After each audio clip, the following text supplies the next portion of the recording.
গরমের ছুটি।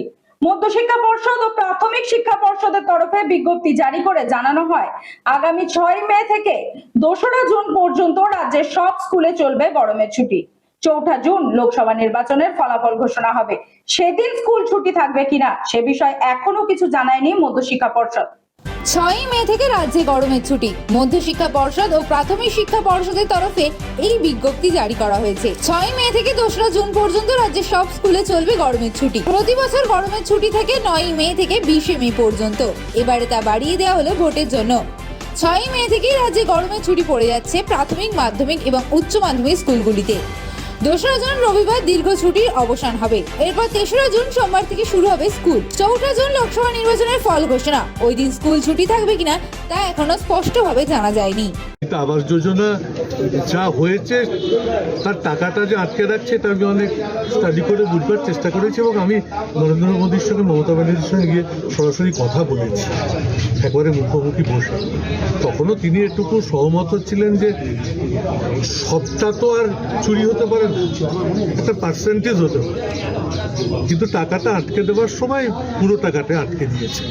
এ ব্যাপারে অভিষেক একদম কারেক্ট বলছে যে গত 3 বছরে টাকা আসে এবং সেটা আমি দিল্লিতে খুব কাছ থেকে বসে দেখছি এবং এটা অন্য কথা। আমি সরাসরি মোদীজির সঙ্গে কথা বলেছি এবং গিরিরাজ সিং তিনি নিজের আসন থেকে উঠে এসে পার্লামেন্টে আমার পাশে বসে এসে বলেছে যে আমার দপ্তরের এটা এখন আর ব্যাপার নেই, এটা প্রধানমন্ত্রীর কাছে ব্যাপার।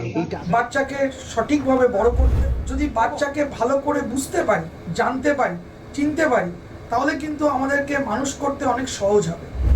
আমরা একটা উপায় আমাদের কাছে আছে, DMIT, demographics multiple intelligence test. আমরা আজকে একটা অদ্ভুত জিনিস নিয়ে কথা বলবো, যে জিনিসটা আমরা সবাই চাই বাচ্চাকে সঠিকভাবে বড় করতে এবং বাবা মা হিসেবে বাচ্চা যাতে বাবা মার চেয়েও আরও ভালো শাইন করে, আরও ভালো যেন কাজ করে, সেটা সব বাবা মাই চায়।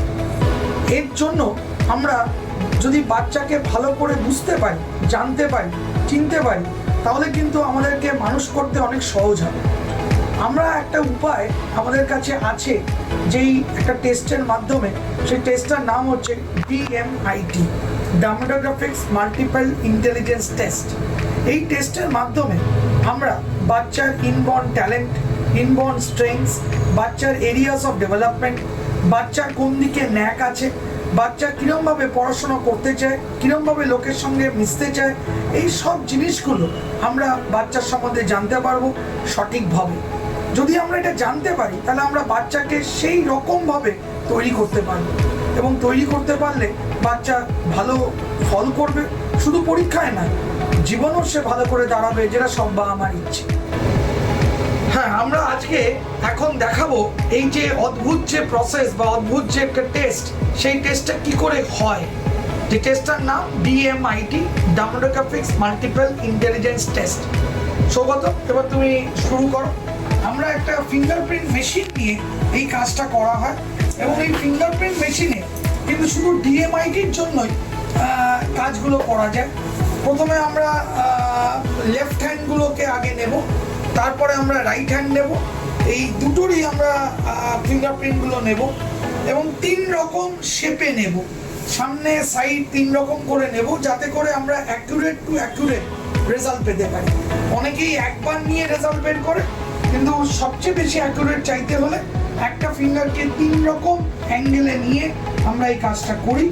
আপনারা দেখতে থাকুন কীরকমভাবে টেস্টটা হচ্ছে এবং একটা সফটওয়্যারে আমরা এই ফিঙ্গারপ্রিন্টসগুলোকে তুলে নিচ্ছি এবং তুলে নেওয়ার পরে আমরা সেই রিপোর্টটা, যেই কাস্টমার আমাদের সঙ্গে করলেন রিপোর্টটা, সে ওই রিপোর্টটা পায় এবং তারপরে আমাদের একজন সাইকোলজিস্ট আছে, যিনি টোটাল রিপোর্টটার উপর একটা কাউন্সেলিং করেন এবং সেই কাউন্সেলিংয়ে একটা entire discussion between the parent and the councillor হয়, যাতে করে বাবা মা বুঝতে পারে তার কোথায় স্ট্রেংথ, তার কোথায় এরিয়াস অফ ইমপ্রুভমেন্ট, তার পার্সোনালিটি, তার কি ইচ্ছে অনিচ্ছে, পড়ার স্টাইল এবং কোন দিকে সে বড় হয়ে ভালো রোজগার করতে পারবে, বিজনেস করবে না চাকরি করবে, চাকরি করলে কোন স্ট্রিমে যাবে, সব কিছু সে কিন্তু বিশদভাবে বাবা মা জানতে পারবে।